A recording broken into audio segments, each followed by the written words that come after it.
আজকের যে বিষয়টা নিয়ে এলাম সেটা হচ্ছে আমার ভিউয়ার্সদের যে পার্টনাররা আছে তারা নো কন্ট্যাক্ট থাকাকালীন বা অন অফ সিচুয়েশান থাকাকালীন তারা কি আমার পার্টনারকে ভুলে গিয়ে অন্য কারোর সাথে ভালোবাসায় কি জড়িয়ে পড়েছে। দেখুন, ডিভাইন বলো আমার ভিউয়ার্সদের পার্টনাররা নো কন্ট্যাক্টে থাকাকালীন অন অফ সিচুয়েশানে থাকাকালীন আমার ভিউয়ার্সদের কি ভুলে গিয়ে তারা কি অন্য কারো ভালোবাসায় জড়িয়ে পড়েছে কি।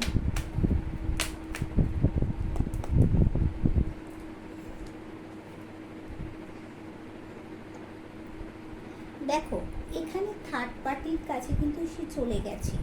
থার্ড পার্টির কাছে চলে গেছে মানে মা বাবাও থার্ড পার্টি হতে পারে বা কোনো ভালোবাসার মানুষও থার্ড পার্টি হতে পারে।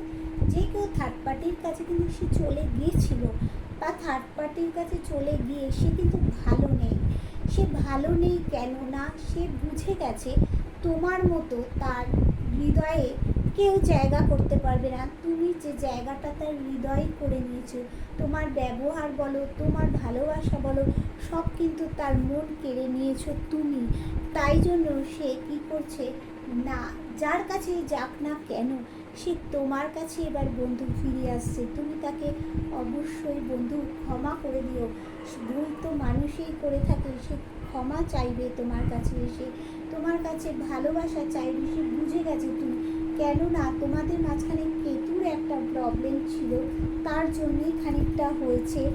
এবার তার মাথার মধ্যে কিছু খারাপ খারাপ চিন্তা ভাবনাগুলো আসছে, যার ফলে তোমার পার্টনারের মনে কোনো আনন্দ নেই, মুখে কোনো হাসি নেই, বডি ল্যাঙ্গুয়েজেও কোনো আনন্দ নেই। সে সর্বদিক থেকে বাধা পাচ্ছে। এই বাধাটা তোমাদের মধ্যে লো কন্ট্যাক্ট সিচুয়েশানটা করেছিল কে? এই যে দেখো, এই মহিলা, যে তার মা হতে পারে, তার দিদি হতে পারে, তার বাড়ির কেউ একজন মহিলা এটা করেছিল। তোমার জন্য সে ওয়েট করছে। মাছ যেমন জল ছাড়া বাঁচতে পারে না, তোমার পার্টনারও ঠিক তাই, তোমার জন্য ওয়েট করছে। তুমি দেখো, তুমি যতই তার সাথে ডমিনেটিং নেচারের ব্যবহার করে থাকো না কেন, থার্ড পার্টি যতই তোমাদের মধ্যে গ্রহণ লাগাক না কেন, সে তোমাকেই চাইছে, তোমার গুণে তোমাকে চাইছে, তোমার সাথে শান্তিপূর্ণভাবে বসতে চাইছে। মানে পুরনো কোনো সার্কেল এন্ড করে নতুনের দিকে যেতে চাইছে। ইউনিভার্সও চাইছে, ইউনিভার্স বলছেন যে ডিভাইন ব্লেসিং আছে, সে আসছে, নতুন কিছু পরিবর্তন চাইছে। দেখো তাহলে তোমার পার্টনার তোমার কাছে ফিরছে।